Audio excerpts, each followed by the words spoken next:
All right, so let's proceed with the introduction to virtual assistant. So for today, I just wanted to share the basics of virtual assistant because if you wanted to apply for a job, you really need to um, do some research. Like, you know, it, for example, you're applying to be a bookkeeper. You can't apply as a bookkeeper if you don't know what a bookkeeper is doing. So that's the main point of this training. I just wanted to give some introduction on what is virtual assistant and what do virtual assistant do. Okay, so for the next slide. All right, so this is our first virtual training. And as I have said earlier, this meeting will be recorded for future training purposes. By the way, can you see my screen? All good? Yes po. Okay. Okay, this is our house rules. First is the EOP, which is English only, please. The reason why I wanted you to speak in English because that is the main um, qualifications in applying a virtual assistant because you need to, communicate with foreign. Usually, when you're working a virtual, when you're working as a virtual assistant, your main client is from US, Canada, or from foreign countries. So you need to practice your English, even though it's not your grammar is not good. For example, me, I'm not really sure if my grammar is really is good, but I try my best to speak like, you know, clients, most of my clients like how I interact with them because they feel like you're a friendly person, you're talking to a friend, and um you don't need to be nervous when you're talking with them. So that's my tip for English, for speaking in English, even though you're not good in grammar. So you just need to um make them feel like that you know what you're doing when you're speaking with them. Okay, so number two is mute your mic when you're not talking because we really need to to avoid interruptions, and then raise hands if you have any question, and also take notes. Grab a pen or paper to take notes. Okay. All right, so what is virtual assistant? Virtual assistant is a remote professional who provides various administrative, creative, technical, or personal support service to individuals, entrepreneurs, small businesses, or organization. Virtual assistant work from their own location, often from home, and use digital tools and technology to communicate and collaborate with their clients. Okay. From the word itself, virtual, it means that you are not facing the clients like face to face. You're working remotely or working from home. That's why when you mentioned that you wanted to have, you know, if you wanted to have a different environment where you can just stay at home and you can eat while you're working. You can eat while you're working. You can do some dishes. You can do the laundry while you're working. So it's really convenient because you're just working at home. So um, usually those clients are just entrepreneurs, small businesses who owns a website or an online shops. Those are the main client that we're dealing with. So and then what are the usual services that virtual assistant do?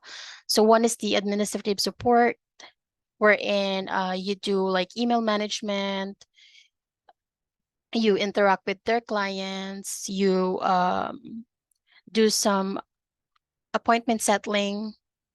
Next is customer service, wherein you cater their customers. Social media management, mostly posting and content creation. And also, usually, if you're a social media management, you should learn how to do the graphic design. Also, we do research, bookkeeping, and accounting, just like what Angel and Ja did do, and then website maintenance, project management, and cold calling. So as we go on with this training, I'm going to explain to you what are these, or what do they do, what are the responsibilities that for each of the services that we offered. Okay, next. Okay, so here are some keys aspect of what a virtual assistant does. So as I mentioned earlier, it's a remote work. You just need to work on your home with an internet connection, and you don't need to be there physically or present to your client's office. So next is diverse service. VA offers a wide range of service. So VA is not just one niche. As I have mentioned earlier, it's a really a wide range type of industry.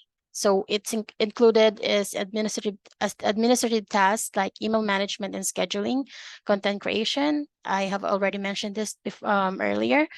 Social media management, customer support, data entry, research, and more. Okay. And then independence. Many virtual assistants are self-employed or work as a freelancer.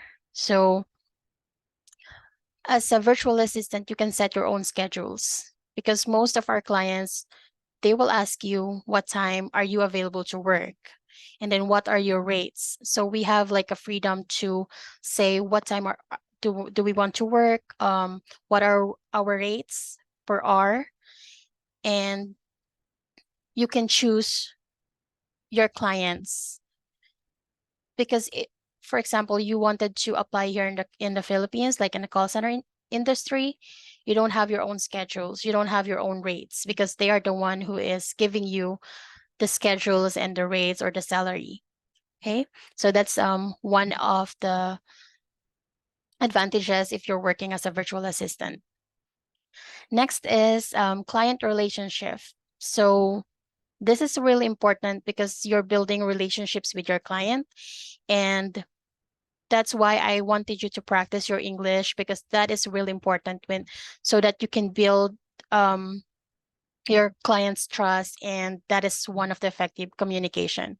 You need to because most of the clients that I've encountered, they really wanted their virtual assistant to speak English really well. So you need to practice it more. And as seen here, they often work on a project by project and ongoing basis. This is for freelancing, but some of our virtual assistant clients are offering full-time jobs. So it depends on your clients.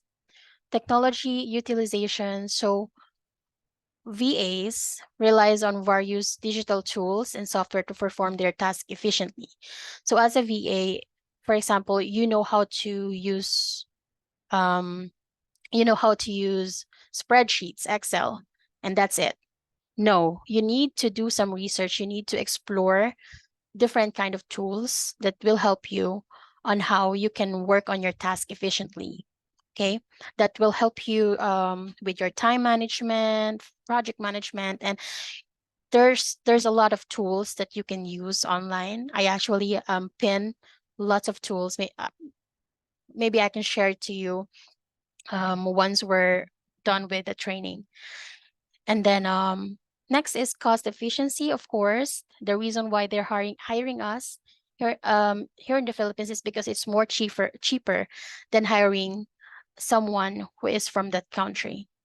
For example, I have this client, and the base salary that they are paying, if that's a local, like it's residing in the US, is like triple as we are receiving.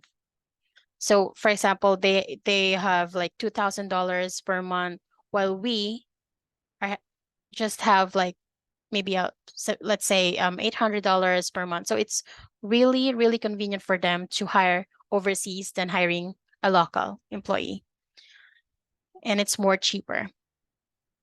Okay, next is time savings. Of course, virtual assistants really help the clients to focus on their core business activities. For example, your clients is in a web design company. The CEO or the owner can focus on getting sales done, giving tasks to the team. So that's the reason why they hire virtual assistants, so that they can help. They can it can help them to minimize their administrative work. So they can focus on sales, they can focus on interacting with their clients, something like that. And then next is global talent, because virtual assistant is not just here in the Philippines, but around the world. Like we have India, we have maybe Korea or Japan. Maybe they have also virtual assistants there. But yeah, it's global and not just here in the Philippines. Next is scalability. Actually, VAs can scale their service up or down based on the client's needs. We're actually flexible. Like, we need to learn how to be flexible.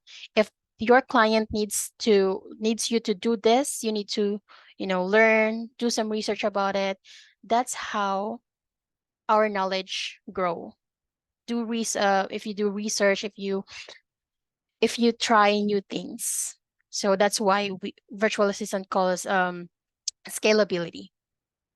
Next is confidentiality. So yeah, we virtual assistant needs to understand the importance of maintaining confidentiality. You don't need we usually sign like an NDA, non-disclosure agreement, or a contract wherein it states that you are not allowed to share some specific information with other people. So we should understand that. Okay, and our closing remarks is, in essence, a virtual assistant is a remote professional who offers support service to help individuals and business become more productive, efficient, and focus on their core objectives. They are a valuable resource for those seeking assistance with a wide range of tasks without the need for physical presence in the workplace. So I think that's it for the what is virtual assistant, and we only have 1 minute on our time before this Zoom ends. So after 1 minute, I want you to rejoin so we can talk about it if you have any questions. Okay. Let me just turn off the recording.